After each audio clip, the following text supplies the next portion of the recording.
Oh, hey there. I'm Hillary Goldstein, Editor-in-Chief of IGN Xbox 360, here with a video review of Bully, Scholarship Edition. Oh, calm down, you. You must be the Hopkins boy. Where'd you come from? We've been expecting you. Bully Scholarship Edition for 360 is a remake of the PS2 version that came out about a year and a half ago, and it's been rebuilt with a brand new engine so that it looks a little bit nicer. So you can see there's some really great textures, better looking faces, better character models. There is some slowdown and some texture popping for sure, but it definitely looks better than it did on the PS2. And also Rockstar has added 8 new missions into the game as well, and there are 4 new classes that you can attend in school. And there's also a competitive offline mode, so you can battle your friends in some mini games. Now, if you haven't played Bully before, you don't know anything about it, forget the idea of it being GTA in a school. This is actually a T-rated game, so while there's a little bit of cursing and there's certainly plenty of violence, there's no blood, you don't kill anybody, you don't rob cars, you don't get a gun, none of that kind of stuff. In fact, this is kind of a John Hughes version of what a Grand Theft Auto game would be. So this is kind of like the Breakfast Club in a lot of ways, except you get to play as the Judd Nelson delinquent the entire time. The game is broken up into several chapters, and in the first chapter, you as Jimmy Hopkins are dropped off at Bulworth Academy by your mom and your new stepdad, and they just abandon you. And you're stuck in this horrible school with these corrupt teachers and these prefects who are basically looking to bust you for anything that you might do wrong. And you've also got a bunch of different cliques of kids, just like you would have in any John Hughes movie. So you got the preppies, you've got the greasers, you've got the nerds, and you're pretty much standing outside of all them. So at the beginning, everybody hates you, but as you do different missions and do different tasks for people, you're going to earn or lose respect with the different groups, and they'll react to you differently. So, eventually you'll get guys who will actually join you in fights when you're if they see you in a battle because you're their friend. At other times you're going to piss people off so that if you pass them in the hall, they're just going to come right at you.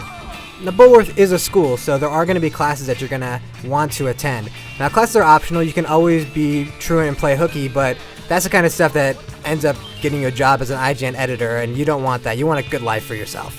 But if you do decide to go to class, they're basically a bunch of different mini-games, and the cool thing about the class structure is that passing the different classes is actually going to earn you stuff in the game. Now, it might earn you some cool costumes, but there's also going to do stuff like get you bonuses when you kiss girls to your health. So basically you can make out with girls and get extra health before you go and do missions.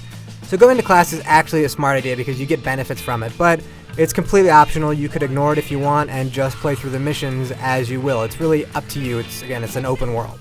Now once you get through the first chapter and you kind of get established in the school, the gates open up and you're allowed to go into the city of Bulworth. And it's actually a fairly large city, so there's quite a lot to do. You can go and get tattoos, you can get different hangouts which will have arcade games that you can play.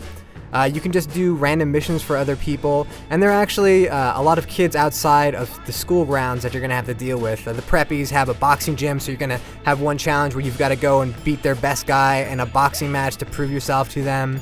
Bully really takes all the different scenarios that you face in high school, wanting to be popular, wanting to kiss the pretty girl, wanting to avoid class, always getting in trouble with authority, seeing how much you can cross the line, just wanting to have a lot of fun. It takes all of those elements. The only thing it really is missing is prom.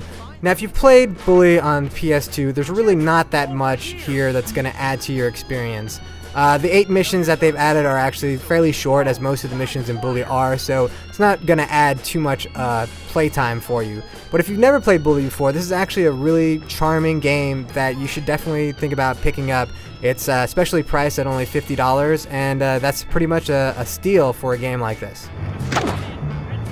I'm gonna show you who's the smartest! There's just tons and tons of things to do in the game that will absorb your time.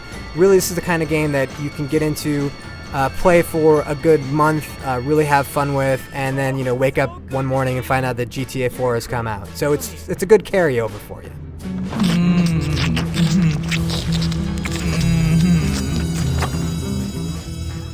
This is what happens when you show up late for work. So, that was a look at Bully Scholarship Edition coming out for Xbox 360. It's almost as much fun as beating the crap out of Nate here. So if you have yourself a 360 and you don't have a Nate Ahern to beat up on, you might as well get yourself a copy of Bully. It's pretty good.